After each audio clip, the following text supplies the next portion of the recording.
So if you visit Crosswalk and come to one of our services, I want to tell you a little about what to expect. If you go to our 9 o'clock service, currently anyway, it meets in our fireside room. It's a much smaller setting. Not a whole lot of people are there. It's going to be somewhere between 20 and 40 people usually. Because it's a smaller setting, it's a more intimate gathering. So it's going to be pretty tough not to say hi to somebody because it's a smaller room. I love it because it makes the whole experience very dynamic. I'm 8 feet away from people when I'm doing my thing.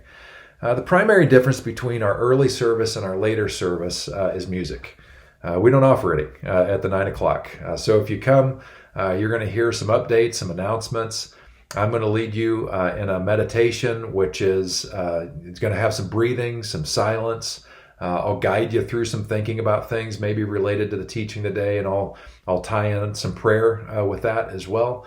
And then you're going to hear me talk, and I give a talk that's going to last usually 30 minutes, not much less than that. Usually, sometimes I go nuts and go to 40, maybe even 45 on occasion if I'm really fired up. So anyway, hopefully not too often, and hopefully it's not too boring. But that happens in the 9 o'clock service. The other difference is that we have no children's services at the 9 o'clock. So the people who come to 9 o'clock, they're okay with no music. And oftentimes they want to be out by 10 o'clock, which they always are, because the next service starts at 10 o'clock and I have to be there. So if you want to know that it's going to end on time, that's the one to go to. And then you have the rest of your day to do whatever the heck you want. So that's the 9 o'clock service. The 10 o'clock service, the same components happen, but we integrate music. And maybe we do some other creative media in there because we have a little bit more time. 10 o'clock service usually runs to about 11:15-ish, somewhere in that neck of the woods. Sometimes it's a little shorter, sometimes it's a little longer, but not very often does it go past 11:15. And the music that we do is going to vary week to week. Sometimes we'll have live instrumentalists singing along and playing along, whatever they're leading us in. Sometimes they're sing-along kinds of things where you're invited to sing. You don't have to. Sometimes they're simply performing thoughtful songs that are going to help foster an experience that we're going to have together related to the theme of the day.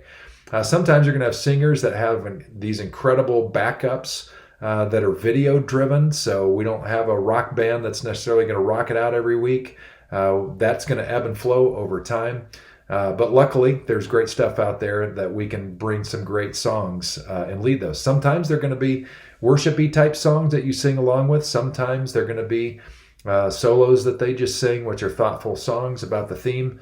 Sometimes they're Christian-y. Sometimes they're secular, because there's a lot of really good secular stuff out there that touches on some deep themes. And our whole thing is that we're not coming together to worship a God up there because there's no up there.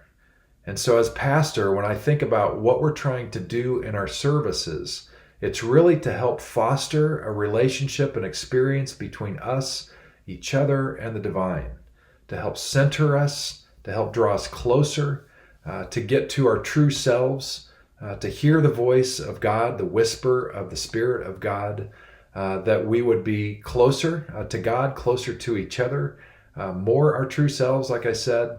I think that is what genuine worship is anyway. It's not just singing songs of, hey, thanks God, and we love you and praise you and all that. There's a place for that, and we do some of those songs.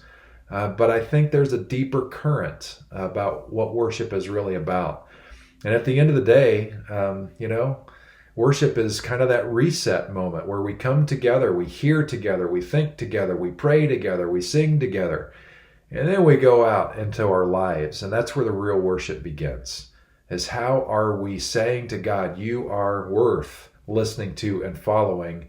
And that is evidenced in what we actually do with our thoughts, our mouths, our hands, and our feet, and everything that we have in our agency.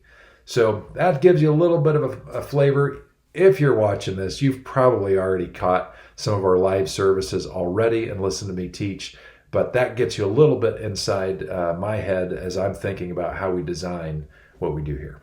Hope this helps.